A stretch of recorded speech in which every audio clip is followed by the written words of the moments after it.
We mentioned News 4's Miles Miller is there on site with new information. Miles.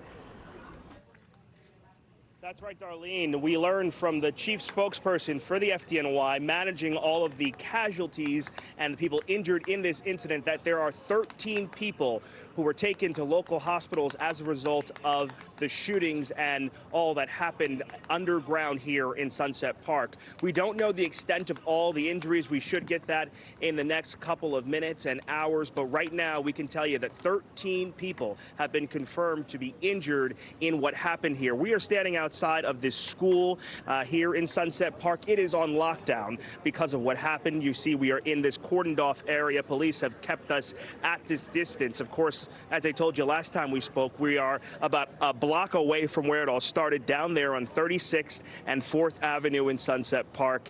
This investigation now centering on where that person is and how this all came together. Again, as Jonathan Dean said, there may have been some kind of smoke device in the subway, and then right after that, we know was the shootings, and that is what they are dealing with right now. ATF, FBI currently on scene trying to work with the NYPD and the Joint Terrorism Task Force to figure out what happened in this incident. But again, 13 people confirmed injured in this. We don't know the extent of injuries as of yet. Local schools in the area currently on lockdown as they search for this suspect this morning. Miles, while I have you there on the scene, I mean, you're talking about 13 people, and you mentioned the FDNY nearby, obviously helping with this huge response. In your experience, I mean, you're looking at a scene where you're seeing not just the NYPD, but the Joint Terrorism Task Force, the FBI, and the ATF. Tell us about the magnitude of that sort of response.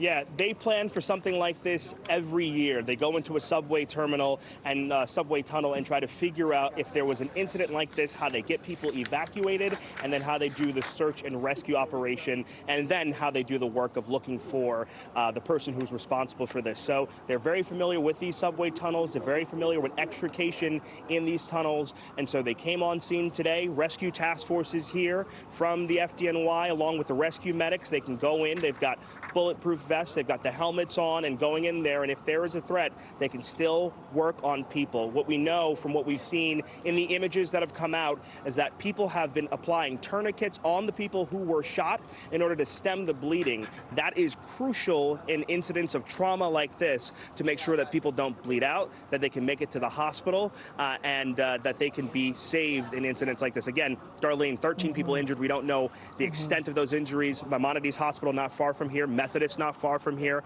So they were able to get to the hospital quickly and get the help that they need. All right, Miles Miller reporting from the scene. Miles, thank you very much.